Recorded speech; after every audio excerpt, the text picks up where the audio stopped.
Greetings, humans. This broadcast is authorized by Dalek High Command. Viewer discretion is advised. Welcome, audience members. You are now entering the Parliament of the Daleks, a Doctor Who podcast focusing on the toys, action figures, and merchandise from the past, present, and future of our favorite sci-fi franchise. I'm your Dalek fanatic host, Wade, joined by figure expert Alex, and this is our first episode, The Pilot. In this episode, we're going to be reminiscing about our childhood and how we were introduced to the world of Doctor Who, and some of our favorite memories of the show and the toys.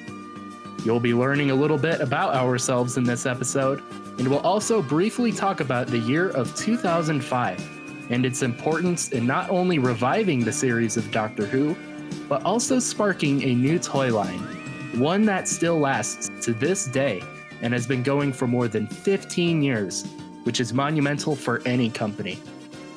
Also joining us in our first discussion is our good friend Jack. Hello. Also joining us is our good friend Ryan. Hi. And then also with us is Alex. Hello there. General Kenobi. You always have to get that in, don't you? To start off our first discussion, I wanted to do some good old-fashioned Q&A with the group. Let's go back in time to when you were a kid. When was the first time you watched Doctor Who, and how did it change your life? Let's start with you, Jack.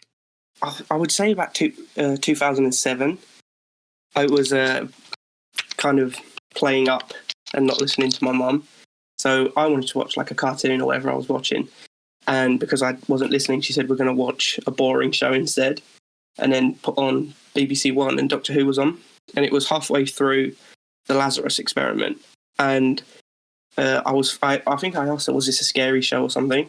And she said, whatever it is, you're going to watch it. So I sat there, watched it as my punishment, and really, really enjoyed it.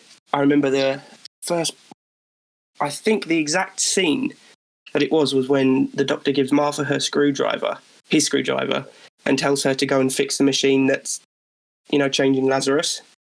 And then I remember watching that and then instantly getting hooked and still watching it now.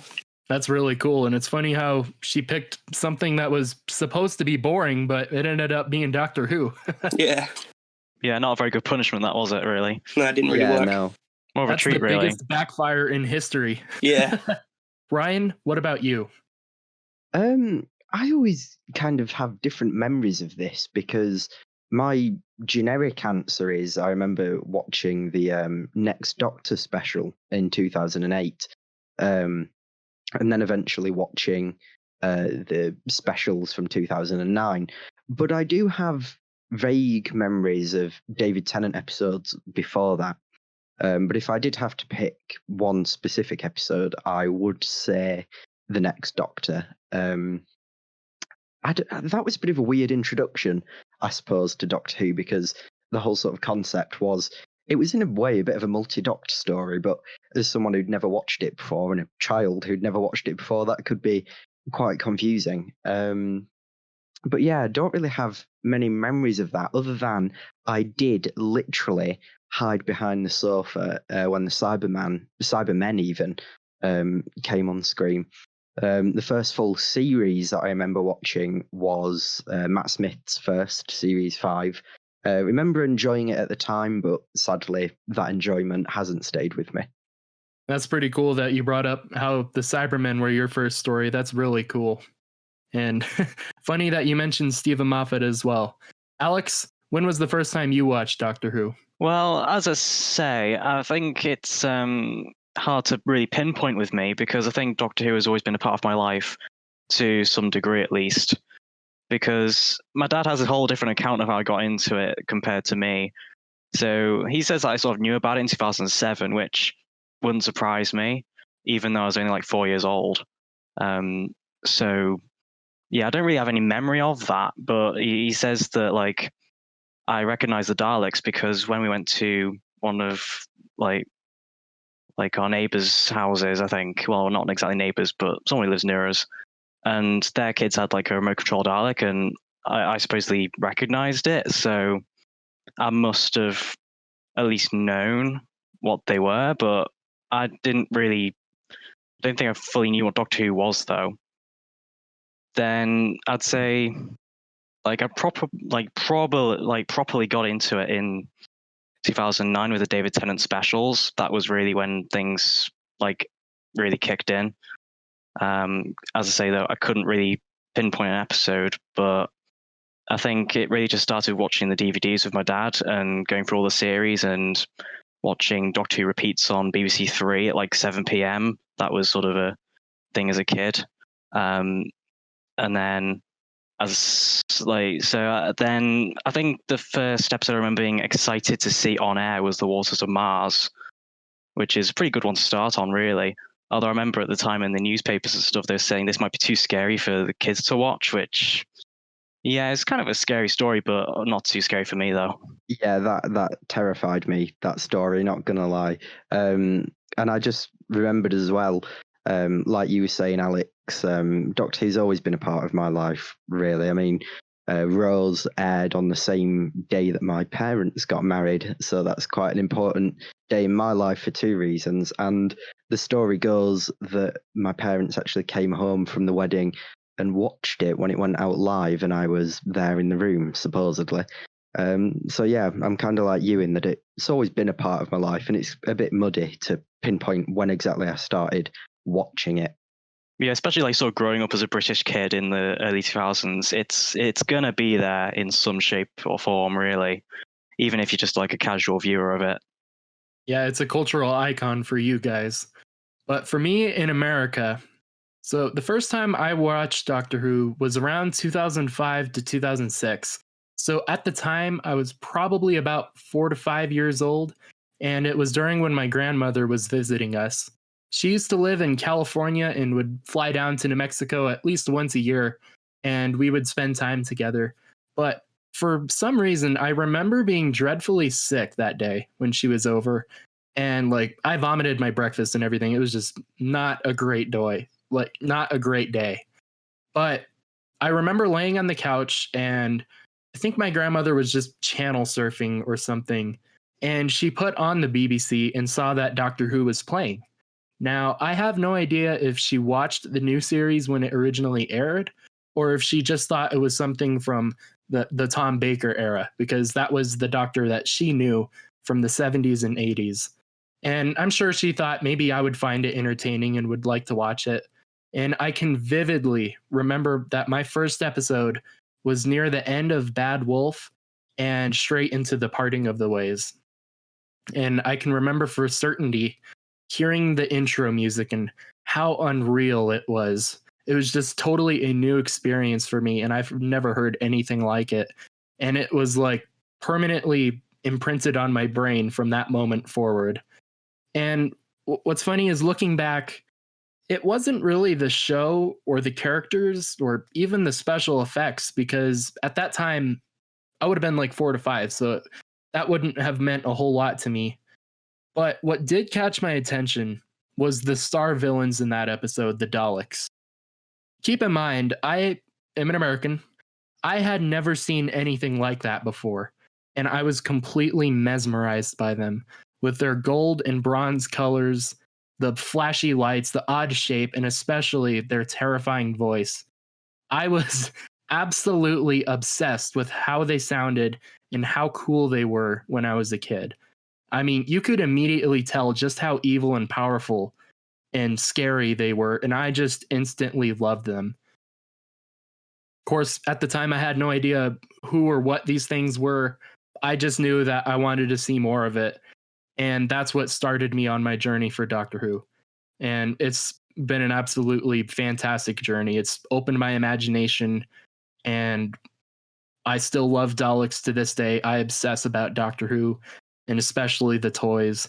And it's just something that I don't think I could ever get enough of. It's almost like an empty pit that will never be filled. Doctor Who is just that vast and awesome.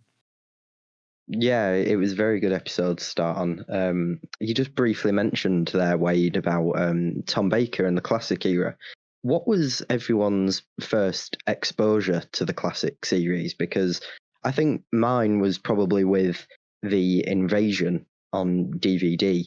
I remember seeing it on the shelf of HMV and seeing on the cover animated episodes or whatever that little sticker said, and thinking, wow, animated Doctor Who, and then not realizing that it was a black and white 60s story. But my love for the classic series kind of spiraled from there, and then went into rewatching some classic stories, mainly Tom Baker, on BBC Two repeats in the mid 2000s, late 2000s probably, at my uncle's house. So what were your guys' first experiences of the classic series?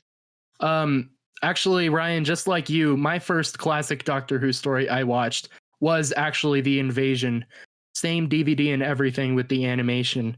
It was the very same grandmother who introduced me to Doctor Who. She sent it to me through the mail, and I got that, and I immediately plugged it into the DVD player, and I would just watch it over and over and over again.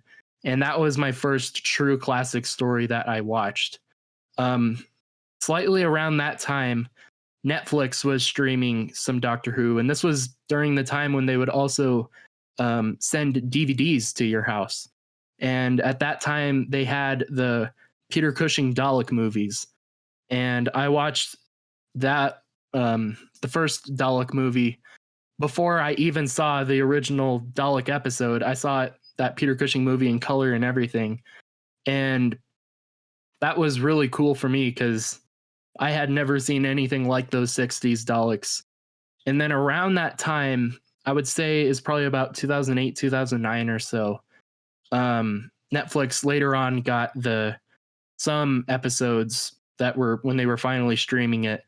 The first one that I watched for Tom Baker was The Pyramids of Mars, and I was instantly hooked after that. Like, that story, I think, is one of the best to start off of.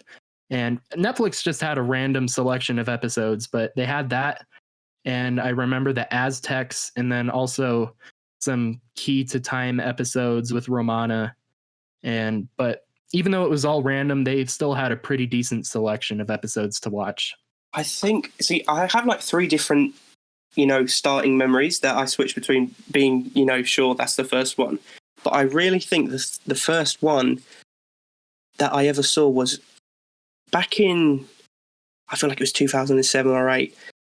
You could buy these magazines that would come with a DVD on, which was the story. And I think it was The Five Doctors was my first ever classic story. I remember watching it and thinking, I do not recognise any of these. And I kept waiting for David Tennant to show up and thinking, right, any minute, he's going to show up. And then I got to the end of it, and obviously he never. But I remember thinking, this is actually really cool. And I thought it was one of those things where, as a child, you think, oh, watching an old show, this is, this makes me cool. So that wanting to be the cool person got me into watching all the classic series. So then the next one I think I actively, searched for was Attack of the Cybermen. And I remember watching that and just thinking, okay, this guy's, awesome. He's fighting Cybermen. He's hopping all over the galaxy. There's a war going on. And I think that's what got me hooked on Classic Who. And then the next one I watched them all completely out of order, but I think it was Spearhead from Space. And I think it was that one. But all I remember thinking of was that the shop dummies were the scariest things I had ever seen in my life. And to this day, I still make jokes with my family about, oh, watch out, when we point to the shop dummy.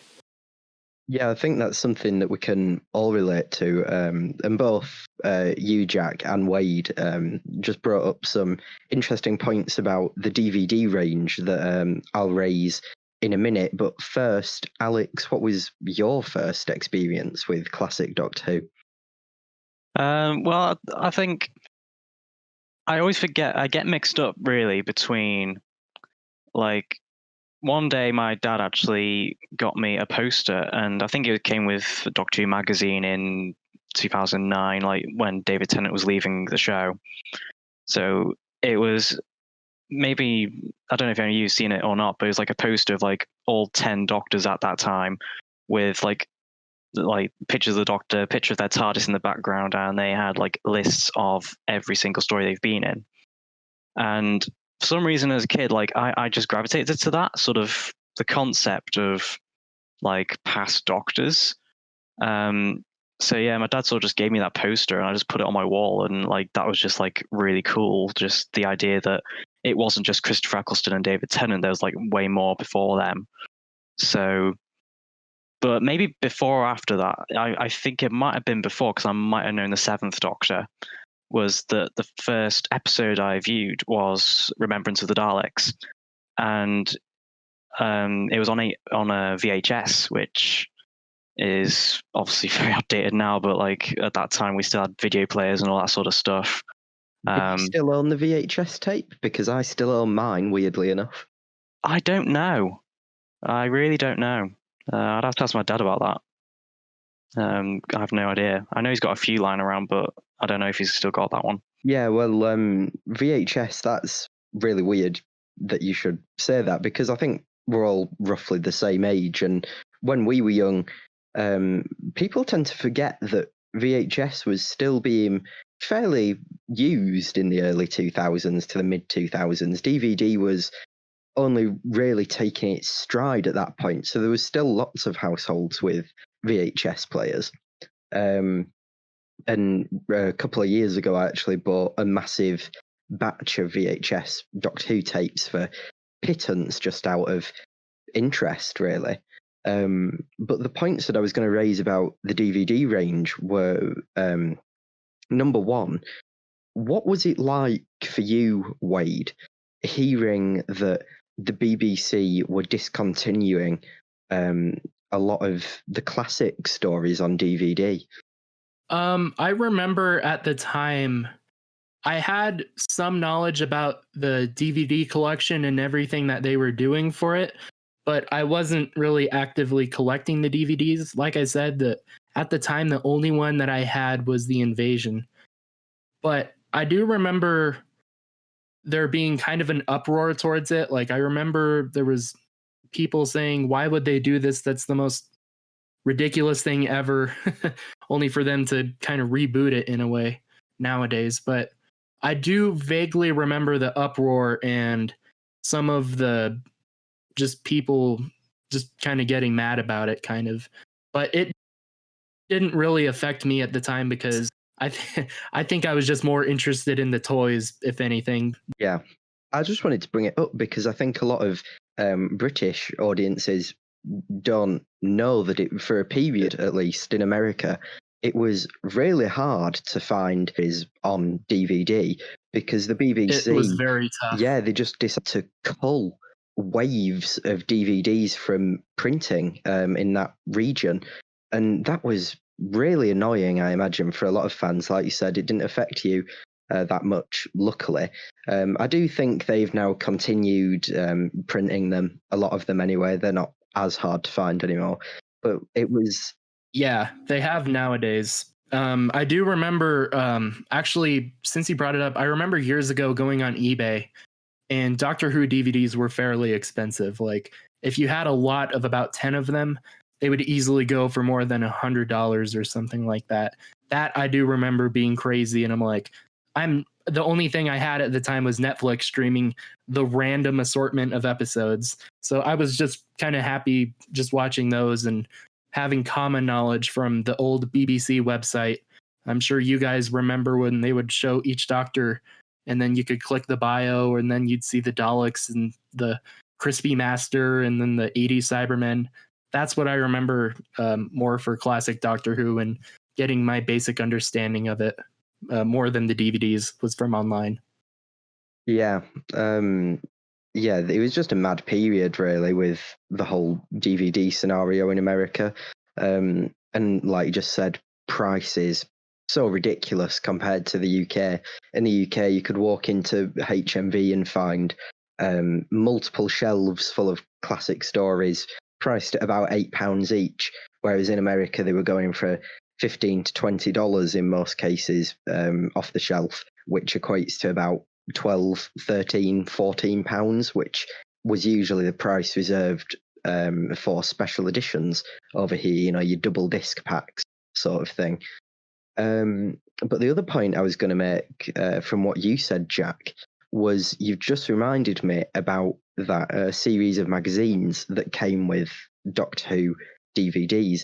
That was a really big part of my childhood and my experiences with classic Doctor Who, because it was brilliant. You could subscribe at your local newsagents to get this magazine every fortnight, so every 2 weeks, and it'd come with a full classic story for, I think it was about £7. So it was roughly the same price as buying the DVD from HMV, except you got a magazine. The only downside was that it didn't come with any special features.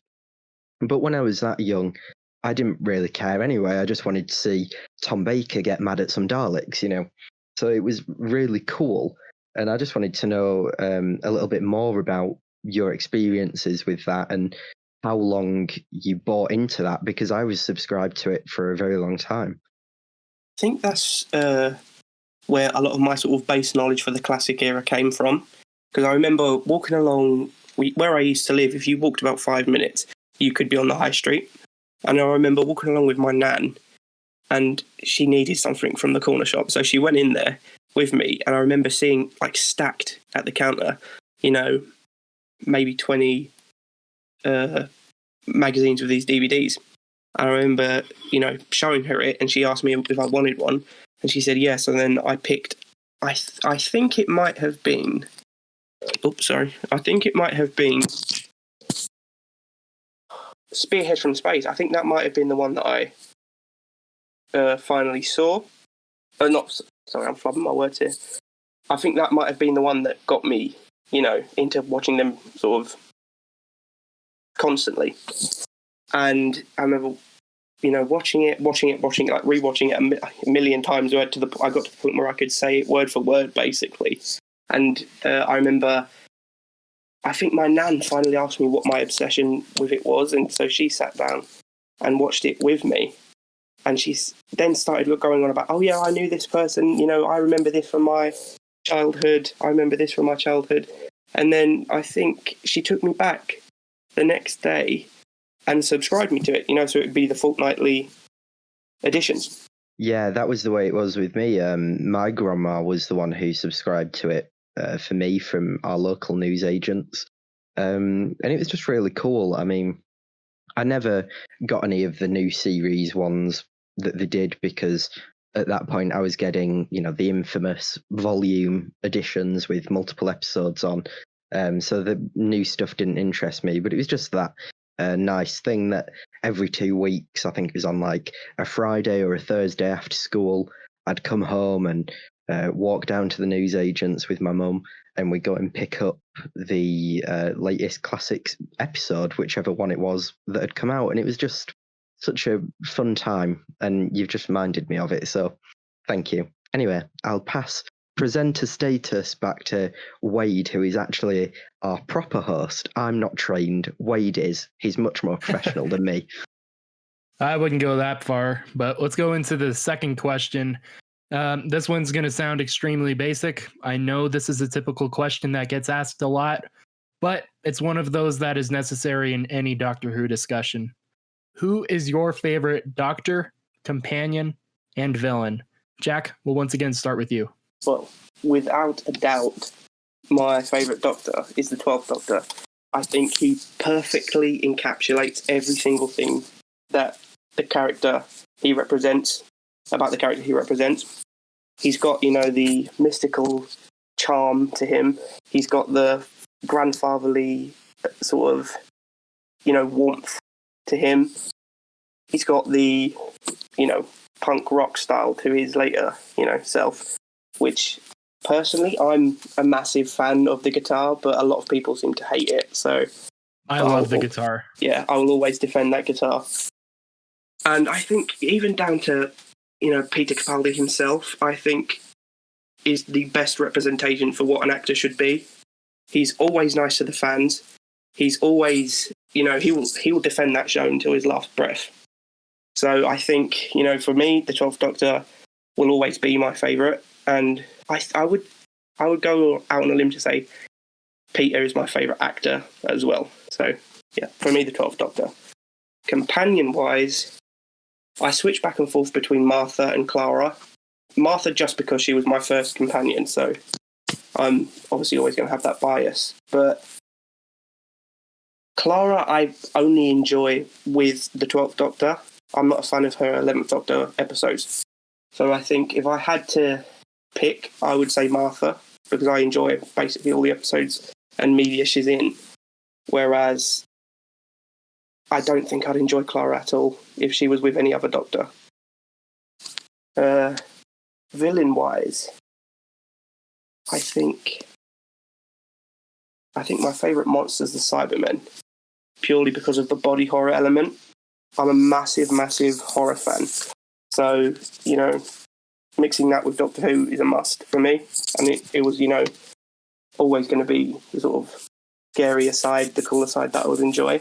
And especially, as much as everyone hates on it, I really enjoy the lone Cyberman style monster, the exposed sort of person inside that's left over. Because I don't have to describe what I'm thinking. But as a kid, the Cybermen always scared me the most because I had a really embarrassing fear of brains. So the idea of them scooping yours out and plugging it into this suit, was the scariest thing on earth to me. So I think that stuck with me until obviously I had grown up. And then the fear, serious fear turned into, oh, that's actually really, really cool. So the Cybermen. That's pretty awesome. Alex, same question for you. Well, obviously with the Doctor, as you guys all know, is going to be the same as Jack. Obviously, Peter Capaldi, the 12th Doctor, easily my favourite. And yeah, it's all for the same reasons that Jack pointed out, really, in that really he encapsulates all the other Doctors in at least some shape or form, really. He just really represents what the character is and means to me. You can see bits of Hartnell in him and the grandfatherly aspect. You get a bit of that sort of alien zaniness that would be present in Tom Baker's Doctor. And in Series 8 in particular, there's a lot of Colin Baker sort of vibes with sort of the coldness and cynicism. There's a lot of depth to what he actually brings, and his acting, even when the material is really bad, he can really make it work and make it good.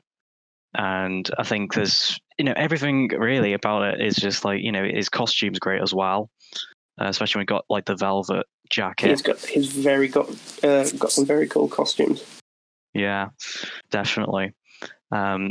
Even the outfits I don't like as much, even the checkered trousers designs and things, even they're really good, even if they're lower down on my list of favorites.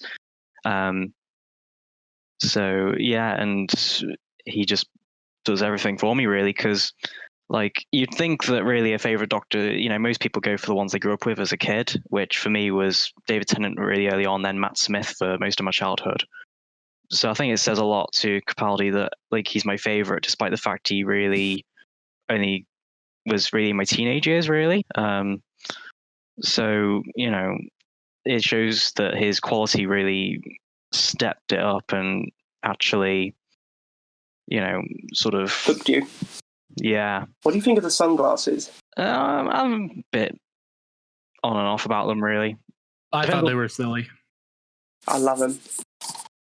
I'm gonna abstain from answering that question because I'm in sort of two minds about it. I mean, I get the supposed reason, Peter saying, "Oh well, I don't want kids to have to pay loads for a sonic screwdriver toy, but I do want kids to have sunglasses in summer.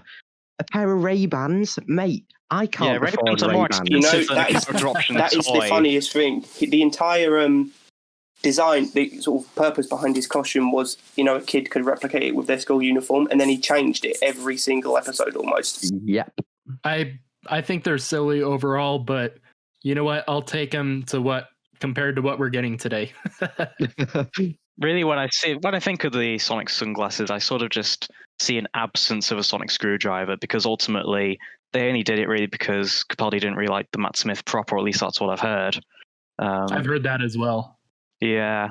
So I always feel like they were just sort of waiting for the newer one to be made, which, yeah, doesn't really help it. Okay, so yeah, then companion, I'd probably go with Donna Noble, because I think really with her, she just makes for a great duo with the 10th Doctor. Because the 10th Doctor's been my favorite Doctor all the way up until, I'd say, 2015-16, when Peter Capaldi sort of became a favorite at that point. So yeah, she sort of remained a favorite from that. And it's mostly because she just didn't play into the whole love interest thing that the other two companions of the 10th Doctor did. Like, I liked Rose at the time, but I feel like, as a kid, but like, as things have gone on, I feel like she was only good in series 1, and then series 2, she sort of got very weak with David Tennant. I didn't really like the love aspect of it all. And then, with Martha, it's sort of like, she definitely was a lot better than Rose, but she still had this sort of crush on the Doctor, and I just don't think that kind of worked. So Donna sort of got rid of all those issues for me and really brought the best of the 10th Doctor out, which I know that you could sort of say that's a bit of a tool in a way to just make the 10th Doctor better, but I feel like, them two as a duo just made it really work. So she becomes a favorite really for me. Although I think if you had to say like a favorite classic Who companion, I'd go Jamie McCrimmon. I just love his chemistry with the Second Doctor and everything like that. Then with my favorite villain, I'd go the same with Jack and say the Cybermen. Although I do think sometimes they're not utilized quite well. Sometimes they're treated more like robots more than, humans converted into these, horrific creatures of sorts. So, I sort of like it when there's a bit of, body horror and that sort of thing involved. Like in, Cyberwoman, even though we don't talk about the Cyberwoman design. Oh, God, no. We don't talk about that necessarily, but yeah, the sort of goriness involved in that episode really worked. And as Jack also mentioned, the lone Cyberman, even though I don't like that era, I think that actual design of having the human face somewhat visible actually really works quite nicely for it. Ryan, what about you? Well, for me, I think my favourite Doctor has got to be Sylvester McCoy.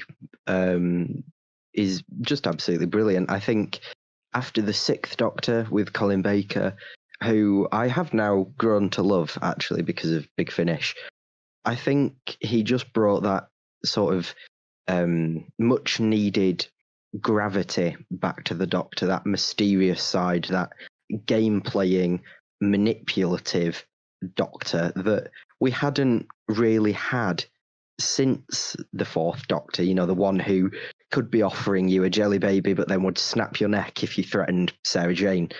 With the 5th Doctor, he was just a bit of a pacifist. And then with the 6th Doctor, he was just kind of all over the place in his emotions. He'd strangle Perry, which doesn't make him a dark Doctor. It just makes him ridiculous. Bit of a psycho. Yeah, literally. And of course, Colin, if you're listening, I do love you. That wasn't your fault. That was JNT and awful writing. We all love you, Colin. Doctor. Yeah, we do. And yeah, it's sort of the same reason that I think I really like Peter Capaldi, because compared to Matt Smith, he just brought back that game playing sort of side to the Doctor that I think we all really like. In terms of my favourite companion, again tying into that idea of the 7th Doctor, gotta be Ace for me. She was the perfect stepping stone between the classic damsel in distress 60s type of companion and also the modern type of companion who has a family and their own issues and stuff going on. And she could stand up for herself. And I love Sophie Aldred, to be honest. I think she's a fantastic actress. Or Jamie McCrimmon. Jamie McCrimmon, that's his new name. Jamie McCrimmon, as you said, Alex, I think is also really fantastic, played by the wonderful Fraser Hines. To answer the part about villain, I'm going to throw a bit of a curveball, because I think Dalek is a bit of an obvious answer, a bit of a cliche. I would love to say Cybermen, but I don't think they play with the body horror element enough. They should have taken it in the new series more down the route of the Borg from Star Trek, in my opinion. So I'm going to throw this curveball and say the Time Lords. And before you all jump on me and say, but the Time Lords are actually good guys, when you think about it, they're actually not really. I mean, think about the Doctor's speech in Trial of a Time Lord. Daleks, Yetis, Cybermen, they're all in the nursery compared to us. That entire relationship between the Doctor and the Time Lords is so intriguing to me because he's a member of this powerful race, but he's constantly trying to run away from them. Yet when they ask for help, he's always there. He might be reluctant, but he's always there. And that, in my opinion, is one of the best monster and good guy relationships in Doctor Who. You know, it's funny you mentioned the Time Lords because I have the same exact viewpoint as you, Ryan. I have always viewed the Time Lords as antagonists to the Doctor because they've really brought nothing but problems and troubles for him. No matter what he does, he can do all these good things for them, and they are still as cynical and as just ridiculous of a race they are. They are pompous and arrogant. They are really kind of mean-spirited in a way, but I honestly do, if I was a showrunner, which that'll be an episode in the future, I would have absolutely made the Time Lords as villains and antagonists to the Doctor. I wholeheartedly agree with what you said. Yeah, well, I just think it's a shame that the Time Lords have sort of been sullied a little bit in the new series. I mean, I don't mind the Doctor standing up to the Time Lords, but I think with the 12th Doctor in Hellbent, it got a little bit too far with Rassilon being really easily defeated, which I understand it was trying to show that you can always overthrow a fascist power or whatever Moffat was intending with that. But when you look at historically the role that the Time Lords have played, it just felt a little bit silly to me that they were so easily overtaken by the Doctor. Yeah, it's also a bit weird because also the Doctor, you could argue, is in the wrong really to do all that because he's only doing it for Clara, who really, in Heaven Sent, he sort of learned to let go of, but that just sort of derailed itself. So yeah, it's sort of hard to sort of see that whole plot really as being relevant when, you know, it doesn't add up quite right. And also, I don't like the fact that, because I think Moffat bringing the Time Lords back was actually a good choice, even if Hellbent was not a good story. But then Chris Chibnall has to go and destroy Gallifrey again, which I feel like just means that all potential with the Time Lords has now just gone to waste again. Yeah, I would love to see the conversation that could have happened between Moffat and Chibnall about the return of Gallifrey in Series 9 and then Chibnall's plan to destroy it again. You can just imagine Stephen being sat there in his really bad Scottish accent that I'm going to attempt, and we all know I'm going to attempt. But we've got to bring Gallifrey back because, you know, we got to have classic TARDISes and make people think there's a plot when there's actually not. Nostalgia. Yeah, literally. Or shiny things. The audience are stupid. They'll never notice. And then you have Chris Chibnall sat on the other side of the table going, but Stephen, I kind of want to blow it up for no particular reason. Kaboom. But yeah, that kind of rounds off my point about the Time Lords is they could be so much more than they are at the moment. Now, I'm going to sound extremely basic for this answer, but my favorite Doctor is easily Matt Smith as the 11th Doctor. I can remember when he was announced with the cool press photos of him in that dark street corner and that TARDIS behind him. He just had this like cool aura to him, and he just seemed to stand out to me. And after his first episode, I knew that I immediately liked him. Also, throughout season 5, I felt like he was the first Doctor that I could actually relate with as a kid. I liked Tennant and Eccleston, but I just felt like personality-wise, they didn't really fit with who I was. But once Matt Smith entered in, he was everything to me. Like, I wanted to be him. I wanted to dress like him. I wanted to act like him. Overall, I absolutely admired him. And it was also special during that time because this was when a huge group of American audiences took an interest in Doctor Who for the first and only time. I actually had people to talk to about new episodes of Doctor Who. And it was just the coolest experience. And I will never forget how exciting that new era was. And that, to me, was super special. And I'm sure for you guys in the UK, you're used to it. That's more like a daily basis kind of thing when the new episodes were going around like that to talk about them at school or whatnot. But that was the only time period in history where I got to experience something close to that. Yeah, I mean, with the 11th Doctor, I think it's quite interesting the way that international audiences sort of perceived him.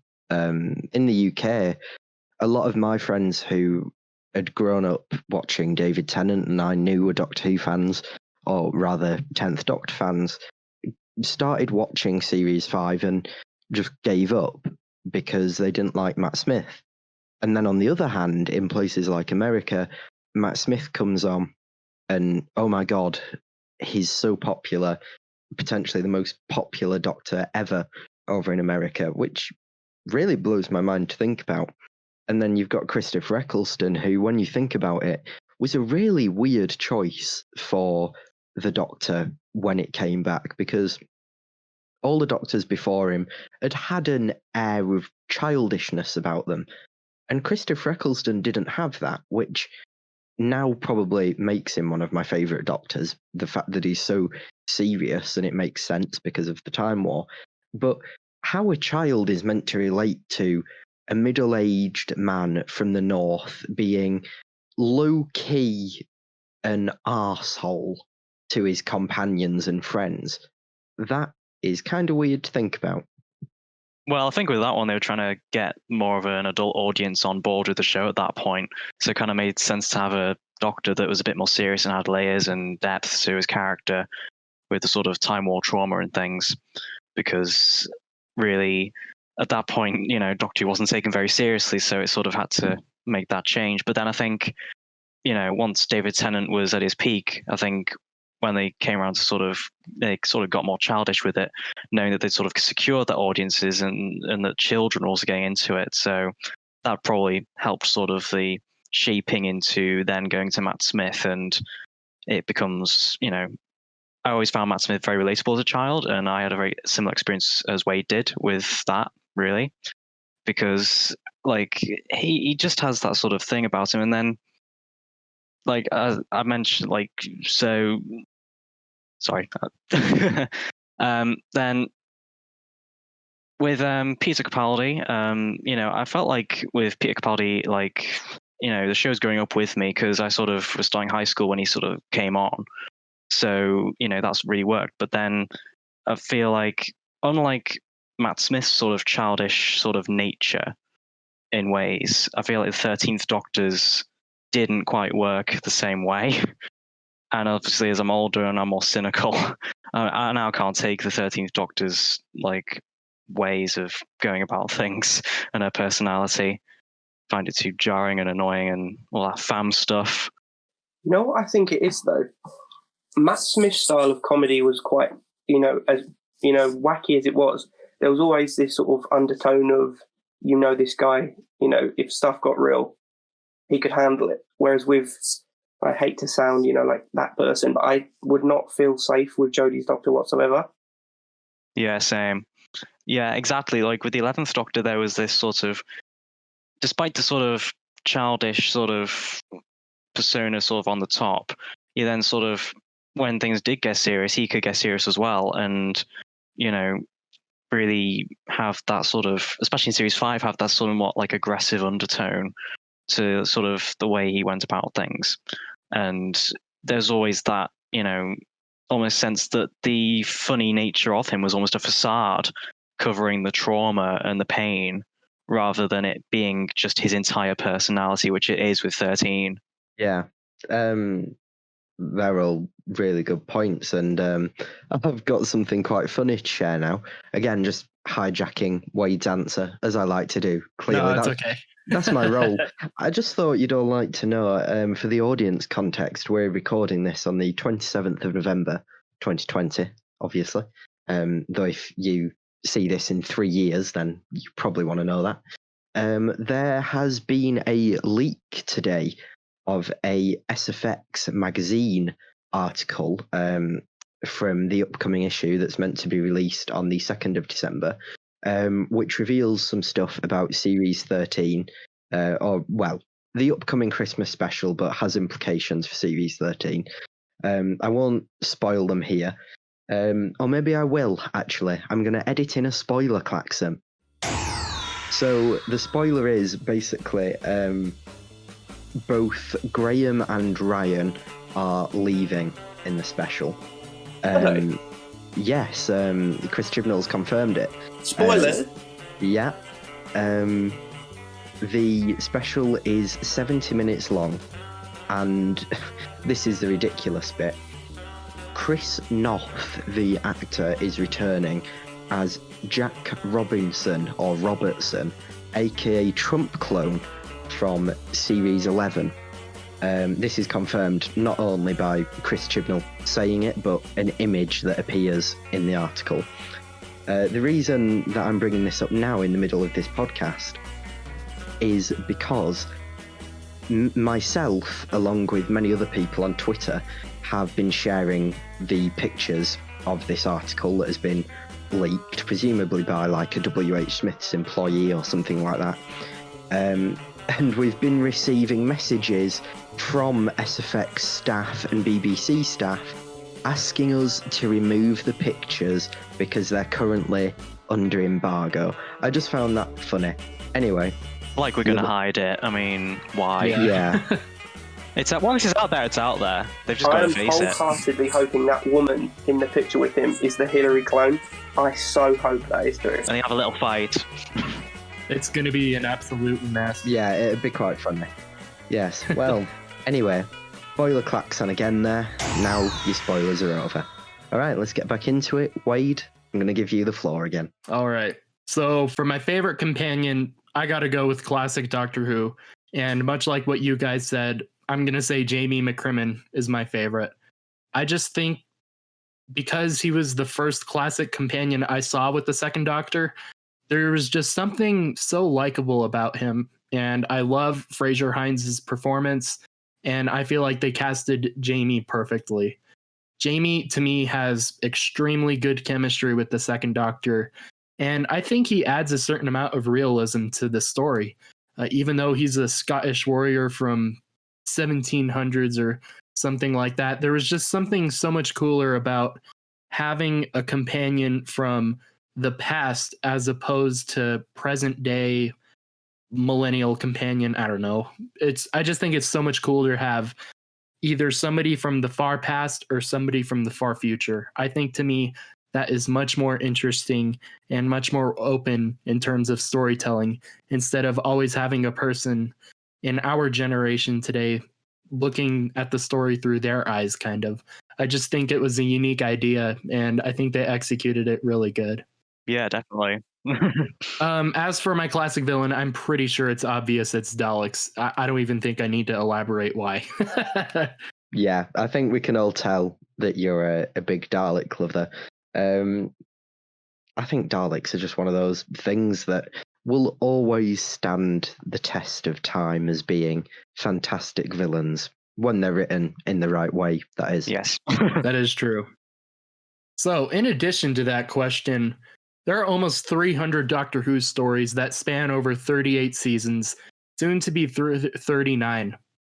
In your opinion, what do you think is the best Doctor Who story made? And let's ask you, Alex. Well, I'd say Heaven Sent, easily. It's been my favorite, I'd say, pretty much since it aired, really. There's just Well, everything about it. I mean, Peter Capaldi, he has just his performance is on top game there, like the best it's been, and the whole idea, the concept is just like nothing else that's ever been on Doctor Who before or since. I think it's wrapped in sort of this sort of great idea of sort of the themes of grief and things like that, with the Doctor of suffering the loss of Clara. And I feel like the Creature of the Veil, it's a really interesting idea. And I think the whole look and feel of the episode is so cinematic in the way it's presented. And the direction by Rachel Talalay is just absolutely sublime. Like, she's easily the best director of, I'd say, all of Doctor Who in its entire history. Although Graham Harper's great as well, but yeah. So yeah, it's a lot of things really with that story, I think, that make it just unique and special. And I think Stephen Moffat actually got really like another great hit there, which at that time we really weren't expecting, because at that point he hadn't really given much quality stuff really at that point. So having something like that really hit us, and we're like, wow, actually we've forgotten how good Stephen Moffat can be, and would be going forward, I think, with some of his Series 10 episodes. Yeah, I agree with everything you've just said there. I think Heaven Sent, fantastic. Absolutely love it. And I agree with what you said about Rachel Talalay. Her work is utterly stunning. Easily, not just in terms of Doctor Who, but in terms of television at the moment, one of the best directors out there, I've got to say. I don't know, have any of you seen, I think it was George Sheard, Ace Creeper, who made a noir version of World Enough and Time and The Doctor Falls, so a black and white version in 4:3. Did any of you see that? I heard about it, but I've not watched I don't it. think so. I think I saw a clip of it.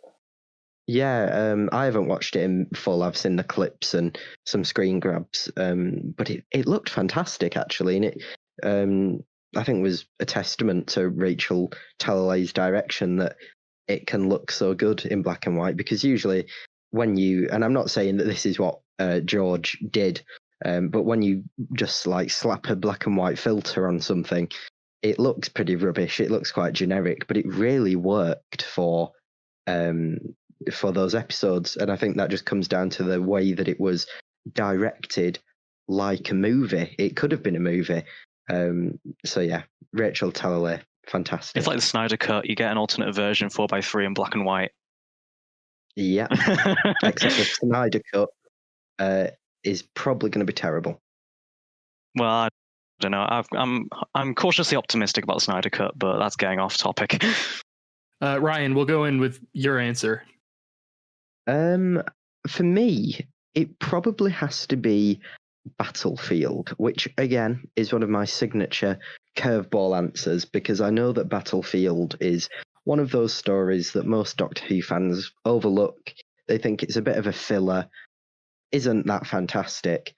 But I have reasons why I think it is possibly one of the greatest classic stories, one of the greatest stories of all time, but certainly is the best episode of the 1980s. And there's a couple of reasons. First of all, the Brigadier. The Brigadier being treated in a respectful way with good dialogue, some genuinely funny lines, like when the helicopter crashes and he says, well, you're paying for that for the rest of our lives. That genuinely gets a giggle out of me. And the writers genuinely cared about the Brigadier, and you can tell that. And it's nice, because I think a lot of writers who came afterwards tended, and even before, when the Brigadier made guest appearances, tended to see him as just a bit of a useless, bumbling military character. And I think Battlefield adds some more depth to him. My second reason for it being such a good episode is the extensions that it made to Unit. In terms of, in that episode, you've got Brigadier Bambera, who is a black British woman. I think she's a fantastic character, and I'm so glad that she did a Big Finish audio. And that was obviously a first. We hadn't, as far as I'm aware, up until that point, seen a black person within UNIT, so that was a big step up. And she was a woman and held the rank of Brigadier, so that was quite good. But more generally speaking, they actually had soldiers from like Czechoslovakia and Russia and other parts of Europe in that episode, and it made UNIT feel like the international organization it's supposed to be, rather than 20 guys in a building down south of England stopping alien invasions just in England. It really made UNIT feel as big as it's meant to be. And then, of course, the third reason is the whole the Destroyer and Morgaine and the connotations of ancient mythology and Merlin and Arthur and all of that. I think that works so well for Doctor Who when you suggest that the Doctor is something more than what is appearing on screen, that he has this hidden backstory that spreads throughout multiple universes. I think that's where Doctor Who works at its best, is the suggestion that there will always be more to learn. There will always be more to discover about the character. And I think that that's why Battlefield is one of the best Doctor Who episodes ever made. That's pretty cool. And I love your reasons for that as well. Jack, what's your answer? My favourite episode is actually a two-parter. It's the Under the Lake Before the Flood story, which to me perfectly encapsulates everything that Doctor Who should be. It's got aliens, time travel, ghosts, a base under siege, people experiencing the TARDIS for the first time, and also experiencing how the Doctor uses people for the first time. It's got something for Doctor Who fans, new and old. So, for me, that's my favourite, really of all time, Doctor Who story. Yeah, that's a really good choice. Like, if it wasn't for Heaven Sent, that would be my favorite, because, yeah, as you say, it really brings all the best of Doctor Who really within it. It's definitely, it sort of brings some of the old base under siege tropes, but it's, it improves upon them and builds upon it, and really makes a really interesting story out of it. And it's clever, but it's not clever to the point where the audience is going to have their brains just scrambled and not understand it, like with Stephen Moffat. It's complex in a way that anyone can get, and I think that's what makes it such a true Doctor Who story. Yeah, that's a pretty good choice in an episode. For my answer, it's going to sound like a bit of an oddball one, but I think the best Doctor Who story ever made is easily The God Complex, written by Toby Whithouse. I think that man is seriously talented, and he is an amazing writer. And I think he has a very good sense of how to write a thought-provoking story in a simple but meaningful way. I love everything about the God Complex. I love the setting of it in a 1980s hotel, the different characters that are each so interesting and unique. The fears in each room are highly effective, and I just think it was a brilliant idea all around. And I especially love the creepy and eerie music to it. Just the whole aesthetics of that whole episode. It is an absolute gem because it has a perfect amount of science fiction, fantasy, mythology, suspense, and horror, I think. And that Minotaur was absolutely beautifully designed. And it was amazing was how that had a small tie into classic Doctor Who with the Horns of Nimon, which I also have a soft spot for. And even though season 6 in some respects is considered as a lackluster season, I feel like that story is an absolute exception from that statement. And I think it stood the test of time as being one of the best Doctor Who stories ever written. Definitely. I think, like, with that, it's my favorite 11th Doctor story, and it's definitely a standout of Series 6, because that series I don't think has aged very well. I liked it at the time, but I don't think it's really stood up, especially all the story arc related things. But the God Complex obviously is very standalone, and it works so well. And I think it's important to mention that Toby Whithouse also wrote Under the Lake and Before the Flood, which Jack mentioned. which shows how great his writing is that two of his stories, despite not writing many, have made it on here. And in my opinion, he is easily the best guest writer of Modern Who. Yeah, Toby Whithouse is a fantastic writer, that's for sure. And I mean, I'm just going to dive into the horror element of the God Complex a little bit more, because the ventriloquist dummies were so scary to me. I mean, in 2011, when Series 6 aired, I would have been 8 years old. But I more remember that episode from the repeats on BBC Three the following year, when I only would have been 9, of course. I totally didn't just have to re-record this section because I couldn't do maths. Sorry, guys.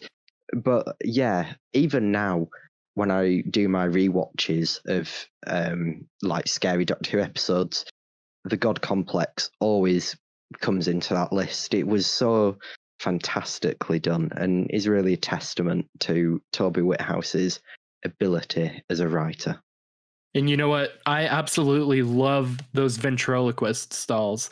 In real life, I hate dolls and especially vent dolls, but those ones, they're just such beautiful props.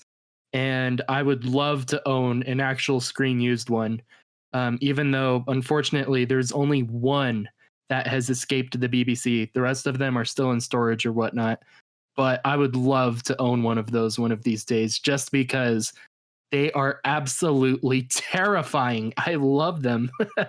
But those things were brilliant. I think Matt Smith owns one. As far as I know, there's only one collector who actually got his hands off of one from the BBC.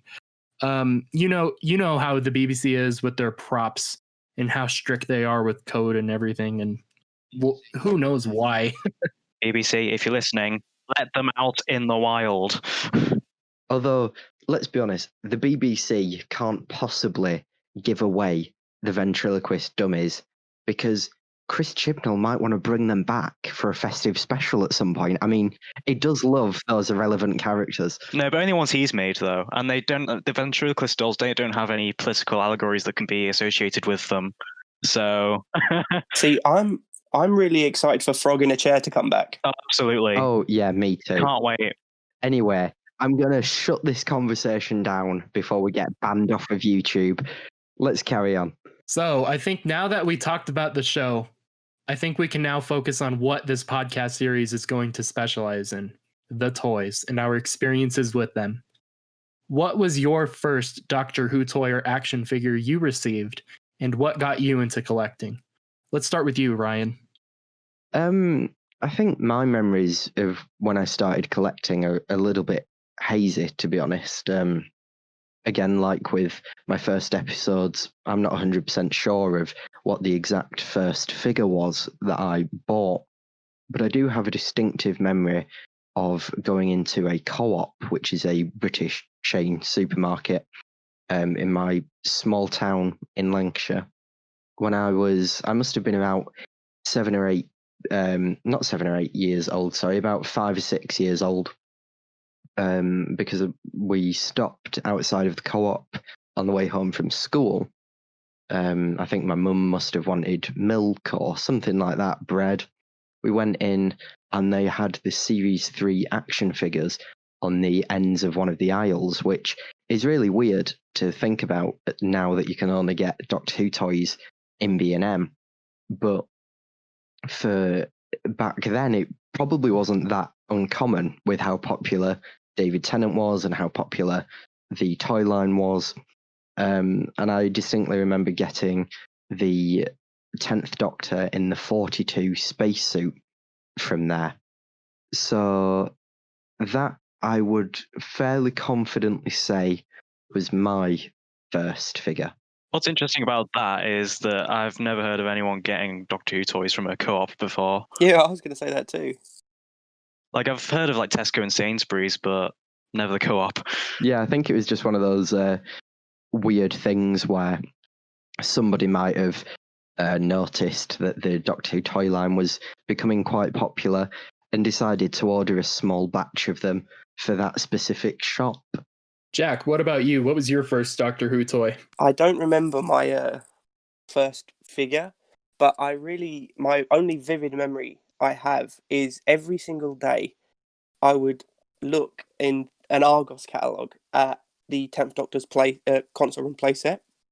And I remember thinking, I really want that, I really want that. And I think my mum obviously noticed, because then one day I remember coming home from school, walking into the living room, and it was completely set up for me, ready to play with some like a 10th Doctor in there and all stuff like that. And I remember just sort of my, smile must have been, from ear to ear.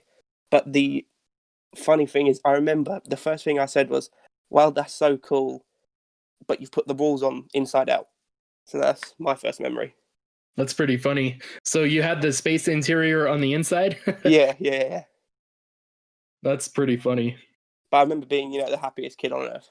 That's really cool. I remember being extremely happy when I got my 10th Doctor's TARDIS playset. I'm fairly sure that my brother Aaron bought it for me. He was a medical student living further down south. And he brought it up one day, and I was absolutely ecstatic with it. Yeah, I had quite some memories with the TARDIS playset as well. I think it's like the third or fourth thing I got from the Doctor Who line. Because I'd go to Forbidden Planet with my dad, and I'd sort of look at it and be like, "Wow, that's so cool!" Like just the console, like in the box, and even they couldn't see the things move up and down in that, like just doing the try me option with the sounds. That was just really cool. But my dad, I sort of asked for it, but my dad would be like, "That's too expensive." But then one day he got it for me because I think it was reduced because they were trying to clear stock because the Matt Smith era wasn't too far away, so they sort of wanted to get the stock out. So yeah, then he bought it for me then, and I was just blown away really, because it felt very distant from me from being able to actually get one. So then, for it to actually come to fruition, I was like, yeah, this is, wow, amazing. And Alex, was that your first Doctor Who toy you got, or no? No, as I said, it was my third or fourth, I think. But my first was the Daleks in Manhattan set. Because I think before I got any Doctor Who toys, when I was watching the episodes, I was sort of like, oh, it'd be cool if there was Doctor Who toys, because I didn't really know. But my dad was like, yeah, there's Doctor Who toys. At least I think that's sort of roughly how it went. And then, yeah, one day, I sort of asked, could I have like a Doctor figure, a Dalek or whatever?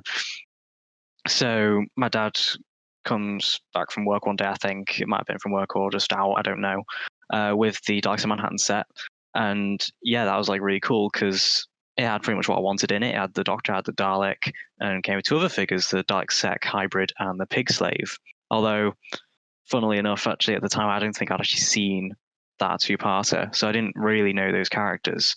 But I was still just really happy to have the 10th Doctor and the Dalek, really, even if it was the one with the damage on the back, which character loved to release so many times. Yeah, Character Options loved that re-releasing that figure for whatever reason. My story is a little bit different as opposed to you guys. You guys seemed like you had the Character Options figures. I actually got the Dapal figures, or Dapal, depending on how you'd like to pronounce it. But my first Doctor Who toy that I got was a black and silver Dapal Dalek, and there's a fun story with that one. My dad won a small lot of Dapal figures off of eBay. This would have been around 2009 or so. And he made a little scavenger hunt all throughout the house for me and my sister to find them.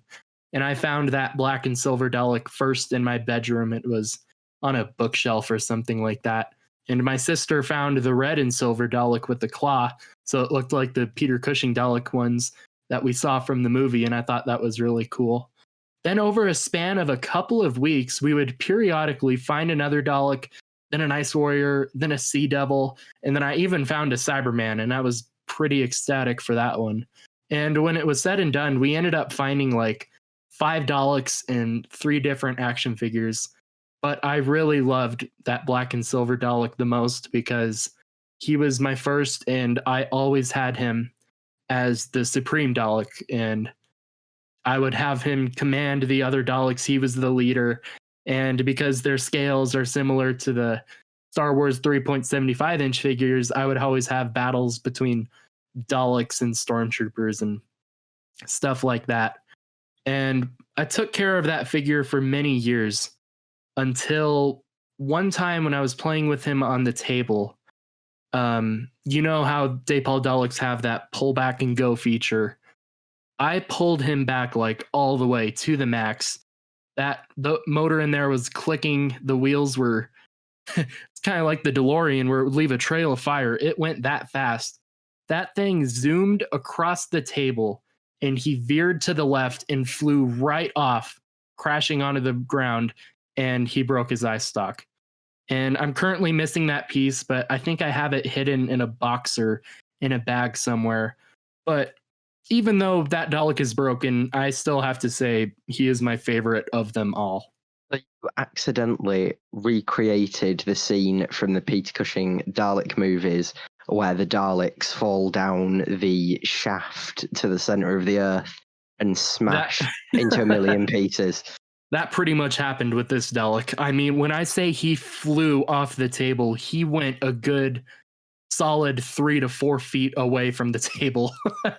Sounds like a lot of people have had similar experiences.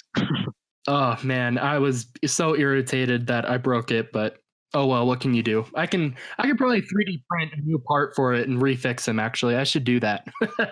I think the biggest problem that people had with the Daypal figures was them eventually, you know, like the gun and the plunger, the ball joints would become loose in the sockets, so they would just fall down and you wouldn't be able to position them upwards anymore. I think that was one of the more common problems that people had with those.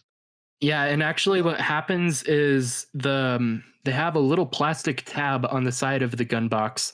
Those would actually crack off because it's so thin and frail. So it's not the greatest of designs, but honestly, I still love those Daypal Daleks to this day. Wasn't Pertwee like 8 foot tall compared to the rest of the figures as well? Yeah, He was huge. The range was full of inaccuracies, really, when you look at it, really, like the pentagonal TARDIS console and the green canine and things like that. But in a way, that it's kind of got a charm to it, hasn't it, really? It really does.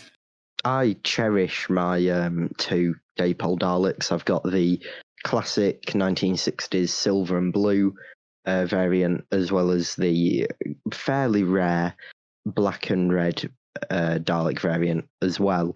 I also have Mel, the 7th Doctor, and a very battered Cyberman whose limbs are so loose that he won't even stand up anymore. Because those figures were made from hard plastic, as a lot of action figures in that scale were back then. So if you dropped it, it would just shatter into a million pieces and there was nothing you could do about it. Whereas if you drop a character options figure now, you're probably okay, unless it's a Dalek, in which case they're still plastic and would probably break. Yeah, the worst you get these days is like a nose scuff or something on a human figure. Yeah. Yeah, I think getting those Daypal figures, that definitely kickstarted my obsession with collecting Doctor Who figures. Because as a kid, even though I loved my vintage Daypal figures, I still always wanted to get the character options 5.5-inch figures, but I just couldn't afford any for the longest time because they were super expensive in the US. Some prices were like $60 for a TARDIS and $20 for a single figure.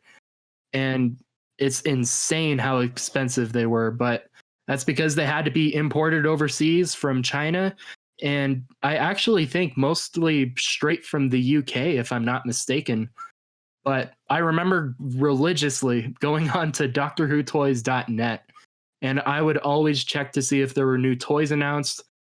And the 2 things I wanted the most out of everything Character Options made, it was that Doomsday 3-pack with the 10th Doctor, Dalek Sec, and a Cyberman.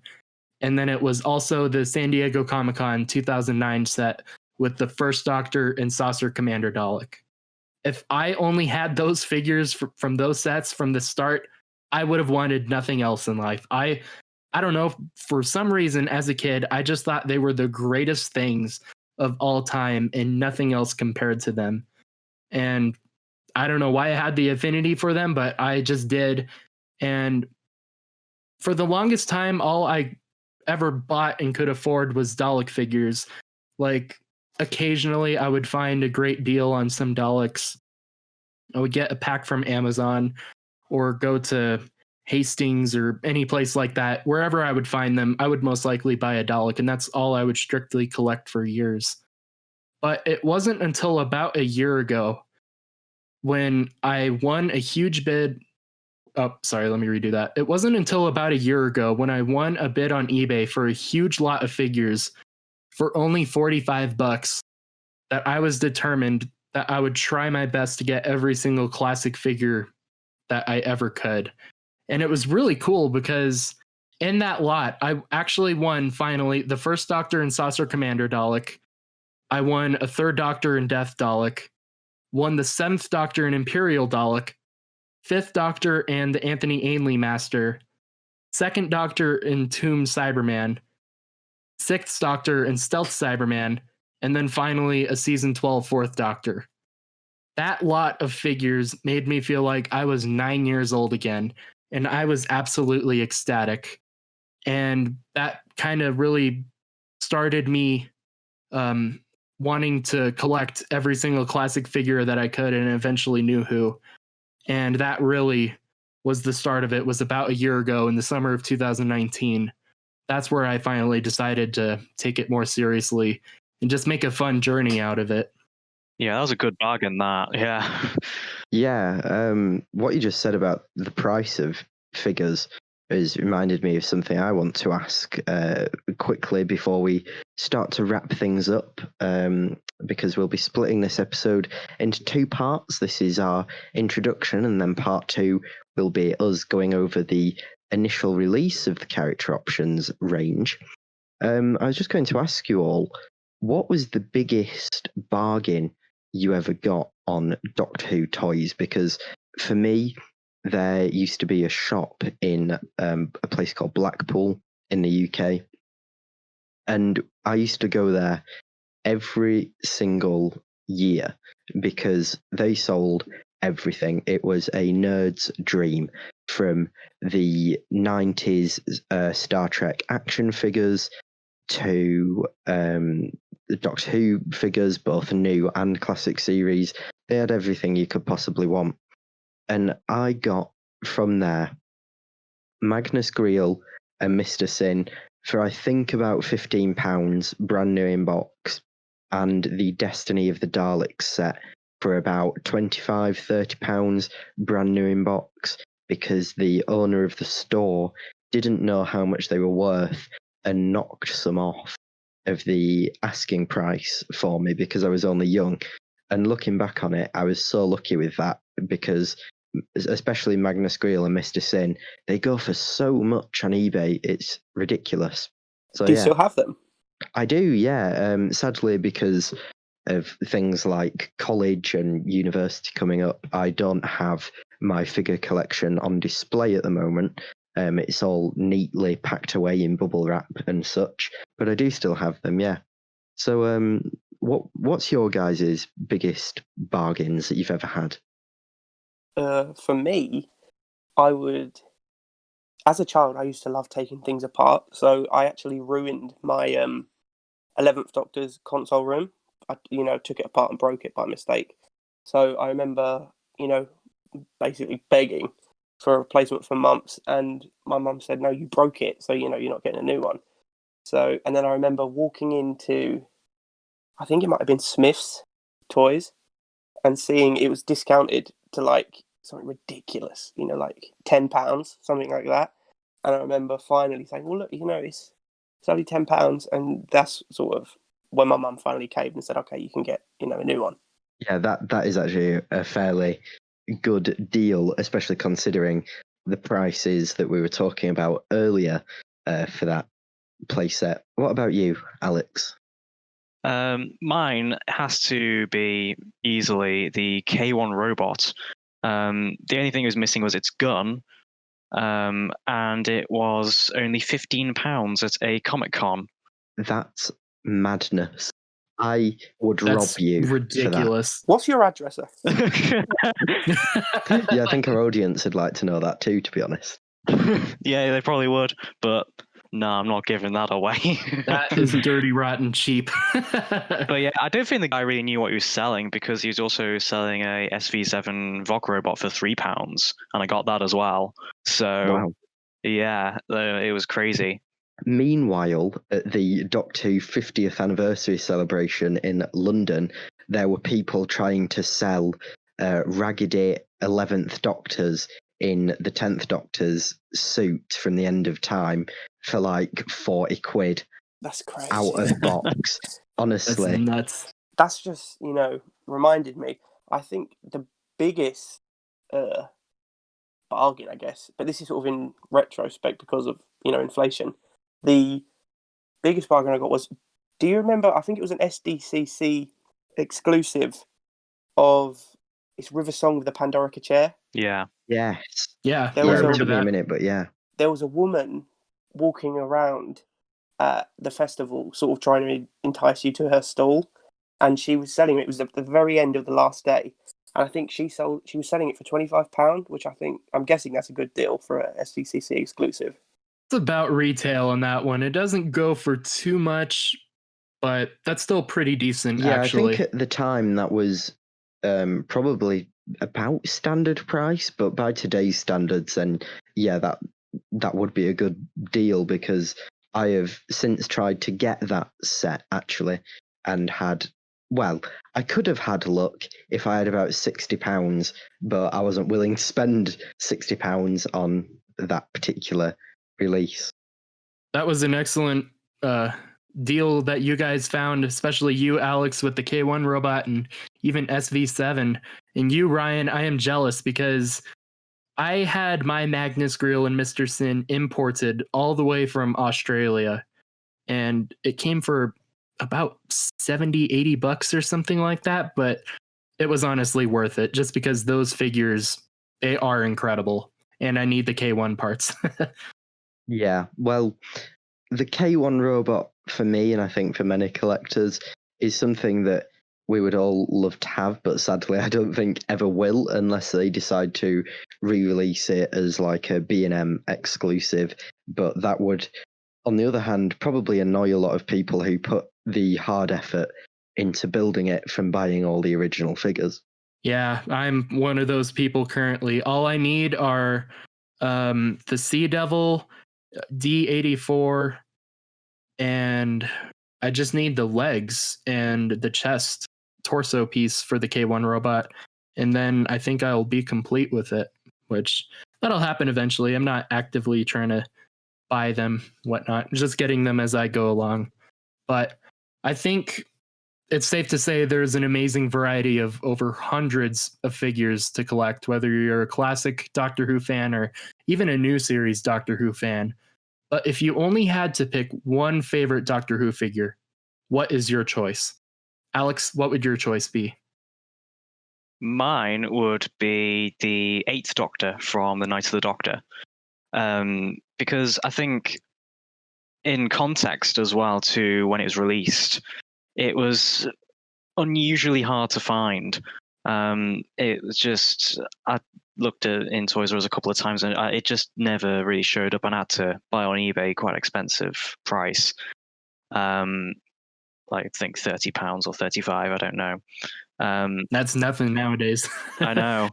I think what you remember at the time is that the sculpt was all brand new, which at the time in 2015 wasn't particularly like unseen, because it'd been used, like, Missy and the 12th Doctor, they all knew.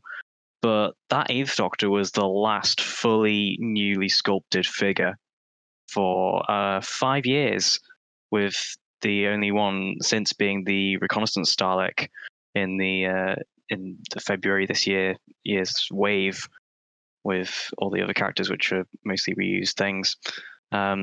So in that context, it sort of has this sort of, in a weird way, feeling of finality in some ways, but of course it's also a fantastic figure in terms of the detail, especially the sculpt work. I think it's just perfect. I don't think the paint work's quite there. I feel like the green coat could be a little darker and things, but on the whole, I think it's absolutely fantastic, and it came with some great accessories as well, which at the time was not particularly common, really, for it to have accessories.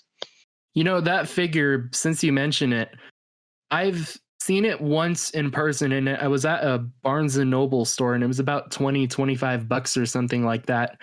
And I thought it was cool, but you know what's funny is I thought nothing of it, so I just passed on that figure. And little did I realize, you guys in the UK, you guys were going absolutely nuts for this figure, and you had ordered them and had them shipped overseas from either America or Australia. You guys were going berserk over this figure, it seemed like. Is that a fair statement to say? Yeah, I remember being in a Facebook group at the time, and we was all like, it was like a watch party of watching the bids go up on eBay, and it went for something like £250. It was insane. Yeah, there was a massive shortage of those figures in the UK. I think that was sort of the thing. Rather than there being an absolutely massive demand, I think it was just simply that there weren't enough of them for the demand that was there. Like, from what I've seen, I wouldn't say the demand was necessarily any more than other figures that had come before, but it was that character didn't think that it was going to sell well, and then it sold just as well as everything else, and so people really struggled to get it. I know I struggled to get it. I ended up asking my brother, the same one who got me the 10th Doctor TARDIS playset, because he still lives down south, to have a look in the Toys R Us near him before he came up for Christmas, and he did, and he got the last one off of the shelf. And I'm so happy, because that figure I actually think is really nice. The only thing that lets it down is the paint apps on the face could have been a lot better. Yeah, and also going back to you, Ryan, what if you had to pick one figure, what would you pick? I totally didn't forget to answer that question when I was just having my little rant there. I might pick the 7th Doctor in his cream outfit. If I could pick one that I don't own, then it would be that figure, but the version with the hat from the 7th Doctor and TARDIS, or an Imperial Dalek, because I absolutely love the Imperial Dalek design. Pretty cool. Jack, what would your answer be? Obviously Laszlo, because he's the best figure on there. I would choose Amazing. Destroyed Cassandra. That's a good one as well, though. Yeah, that's my Or favorite figure. Chip. Honestly, Chip is god tier. I think for I don't know, a serious answer, I would probably say, and Wade will hate me, I really, as a toy, loved the Recon Dalek. So either that or a Mechanist Dalek, because it just looks so cool. And I actually hate the Recon Dalek. I think it is the most hideous thing on the planet as a prop. But oddly enough, I forced myself to buy the toy, and I can't lie, that toy is really cool. It's up there in terms of coolness with the original Mutant Reveal Dalek. I think that Recon Dalek is really cool as a toy, just really stupid as a prop. Yeah, I agree with that. It's But- definitely a really ugly looking Yeah. prop, but as a toy, I think it's fantastic. It's so cool as a toy, especially that rubber Dalek. I love having it displayed open with the Dalek, the tentacles all sprayed out from it. It just looks Yeah, and really the cool. proper swiveling midsection as well. That adds a lot of playability to it. We've always wanted that in a Dalek figure for years, and it's a weird one that it never happened. But this is a tough question for me because I've often thought of it before, and it always boils down to the first 3 5.5-inch character options figures I ever got. And my dad took me to my favorite store ever, like ever on the planet. It was called Hastings Entertainment. And he treated me and said I could buy a few figures. And Hastings had every single thing you could have ever wanted. I mean, they had DVDs, CDs, vinyl records, posters, books, comic books, manga, anime, costumes, props, collectibles, toys, so much random merchandise all packed into one store. When I say they had everything, they literally did. And it was one of the few stores in the US that sold Doctor Who merchandise, including the toys. And it was in November of 2010. That's when they just got the first batch of season 5 toys on the shelves. And there were all kinds of figures available. and I made sure to grab an 11th Doctor figure. And then my dad said I was able to pick 2 more. They were about $15 for each figure, so it was a little on the cheaper side. The classics were way more expensive. But I picked that 11th Doctor figure.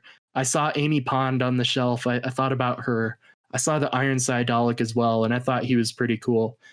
And I do wish I would have gotten those figures, but I actually chose the 2 Paradigm Daleks. I got the Blue Strategist and the Yellow Eternal. Those 2 Daleks in that 11th Doctor, those were my very first character options 5.5-inch figures that I ever got in my collection. And I just took extreme pride in them. Those 3 figs, that TARDIS money bank, and then the Dalek voice changer helmet, those were the only character options products I had for years. And those items in particular are really special to me. But if I only had to pick one figure out of those few things, it would have to be that Yellow Eternal Paradigm Dalek. Now, I'll admit my favorite Dalek design is those Paradigm Daleks. I absolutely adore those, and the yellow one especially. And I think that one's really special to me because he was actually an exclusive to that store, Hastings. So I feel like that figure represents my love of Doctor Who and Daleks and Hastings in the best way possible. I mean, it's a random choice, and objectively, there are so many better figures out there, but I think in my case, nostalgia wins no matter what, and I have the strongest connection with those 3 figures, but that one in particular out of my entire collection. In a weird way, like it's almost like the Recon Dalek, but I like the Paradigm props, but I know some people don't. And I think actually as a toy, again, the Paradigm Daleks almost work better as toys than they do as props. In terms of the color schemes and also actually character options, the sculpt they made for it is actually really accurate. So objectively, I think they are very good figures. I don't know. It's just the colors of them and the ranking and the whole design of them. I thought, and I still think they are the greatest Dalek design ever. And I am definitely of the minority in thinking that. I'm still hoping for a re-release of the metallic red one. Same. Oh, that would be amazing. I would love that. Especially one without the paint and grime all weathered on it. I would love a clean red one. Yeah, shame we'll have to wait till like History of the Daleks number 35 before we get it. By which point we'll all be 80 years old. Yeah, but it'll be worth it, honestly. Yeah. And Al will actually be AI uploaded to the cloud. Yeah. All right, guys, and that'll conclude part 1 of our first episode, The Pilot. I'm Ryan, one of your co-hosts, and we've been joined by Wade, Alex, and Jack. Join us next time to find out some more about the first ever wave of Doctor Who action figures. See you next time.